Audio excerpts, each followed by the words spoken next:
ഈ പരിശുദ്ധ അമ്മയുടെ ആലയത്തിലേക്ക് 3 വയസ്സും മാത്രം പ്രായമുള്ള ഒരു കുഞ്ഞിനെയും കൈകളിലേന്തിക്കൊണ്ട് ഒരമ്മ കരഞ്ഞുകൊണ്ട് ഓടി വരുന്നുണ്ട്. ഈ അമ്മ ഈ കുഞ്ഞിനെ ഈ അമ്മയുടെ കാൽക്കലേക്ക് സമർപ്പിച്ചുകൊണ്ട് പ്രാർത്ഥിക്കുകയാണ്. കാരണം ആ കുഞ്ഞിന് പ്രാണനില്ലായിരുന്നു. തൊട്ടടുത്തുണ്ടായിരുന്ന ഒരു അരുവിയിലേക്ക് ഈ കുഞ്ഞ് വീഴുകയും ആ കുഞ്ഞിനെ അവിടെ നിന്ന് പൊക്കിയെടുക്കാൻ താമസം വരികയും അങ്ങനെ മരവിച്ച കുഞ്ഞിനെയാണ് പിന്നെ ഈ അമ്മയ്ക്ക് ആ വെള്ളത്തിൽ നിന്ന് കിട്ടുന്നത്. അമ്മയുടെ ഹൃദയം തകർന്നുപോയി. ആ തകർക്കപ്പെട്ട ഹൃദയവുമായിട്ട് അമ്മ ഓടി വരികയാണ്. എന്നിട്ട് പരിശുദ്ധ കന്യകാമറിയത്തോട് പ്രാർത്ഥിച്ചത് ഇത്രമാത്രം: എനിക്ക് ഈ കുഞ്ഞിനെ വേണം, പ്രാണനോടുകൂടെ എൻ്റെ പ്രാണനായി ഈ കുഞ്ഞിനെ എനിക്ക് തിരികെ വേണം. കൂടെയുള്ളവരും ബന്ധുക്കളുമൊക്കെ ആശ്വസിപ്പിക്കാനും ദൈവാലയത്തിൽ നിന്ന് വീട്ടിലേക്ക് പോകാനും ഒക്കെ അവളോട് പറയുന്നുണ്ടെങ്കിലും അതൊന്നും കേൾക്കാൻ അവൾക്ക് താല്പര്യമില്ല. കാരണം അവൾക്കൊറ്റ താല്പര്യം മാത്രമുള്ളൂ: എൻ്റെ മകനെ എനിക്ക് തിരിച്ചു വേണം. ശാഠ്യത്തോടുകൂടെ വിശ്വാസത്തോടുകൂടെ അമ്മയുടെ മുമ്പിൽ അവൾ അലമുറയിട്ട് പ്രാർത്ഥിക്കുക. അവസാനം പരിശുദ്ധ കന്യകാമറിയം ഈ അമ്മയുടെ വിശ്വാസത്തിൻ്റെ മുമ്പിൽ തോറ്റുകൊടുക്കുക. നഷ്ടപ്പെട്ടു പോയ പ്രാണൻ കയ്യിലുള്ള ഉണ്ണീശോയിലൂടെ ഈ നഷ്ടപ്പെട്ട പ്രാണൻ ഈ കൊച്ചിന്, ഈ 3 വയസ്സുള്ള കുഞ്ഞിലേക്ക് തിരികെ കൊടുക്കുക. പ്രിയമുള്ളവരെ, അമ്മയുടെ സന്തോഷം, അവിടെയുള്ളവരുടെ ആഹ്ലാദം, പിന്നീട് തീർത്ഥാടകരുടെ പ്രവാഹമായിരുന്നു ആ സ്ഥലത്തേക്ക്.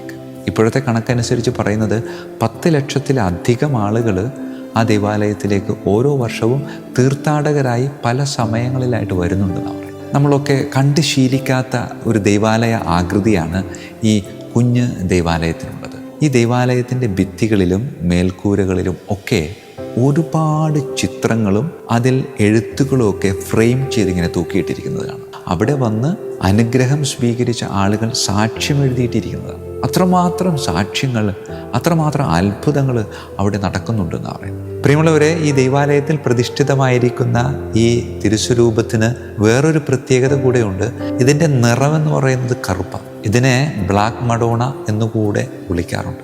ഇത് പ്രതിഷ്ഠിച്ചപ്പോൾ കറുത്തതായിരുന്നില്ല എന്നതാണ് മറ്റൊരു സത്യം. അവിടെ കത്തിച്ചു വെച്ച മെഴുകുതിരികളുടെ കരിയും പുകയും ഈ രൂപത്തിന് കറുപ്പ് നൽകിയെന്നും ആ കറുപ്പ് സുന്ദരമായിട്ടുള്ളൊരു കറുപ്പായിട്ട് മാറിയെന്നും അങ്ങനെ ആ കറുപ്പിൽ നിന്ന് അവർ വേറൊരു കളറ് കൊടുത്ത് അതിന് മനോഹരമാക്കാൻ പരിശ്രമിച്ചില്ല.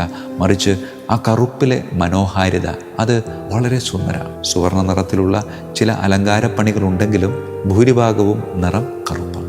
നിൻ്റെ ജീവിതത്തിൽ മരണതുല്യമായ പല ദുരനുഭവങ്ങളും നിനക്കുണ്ടാകും. ആ സമയത്തൊക്കെ നിൻ്റെ കൂടെ നിലനിൽക്കുന്ന എൻ്റെയും എൻ്റെ കയ്യിലുള്ള പൊന്നോമന മകനായ ഈശോയുടെയും സാന്നിധ്യം തിരിച്ചറിയാനായിട്ട് സാധിച്ച നിനക്കും വലിയ അത്ഭുതങ്ങൾക്ക് സാക്ഷ്യം വഹിക്കാനായിട്ട് സാധിക്കും.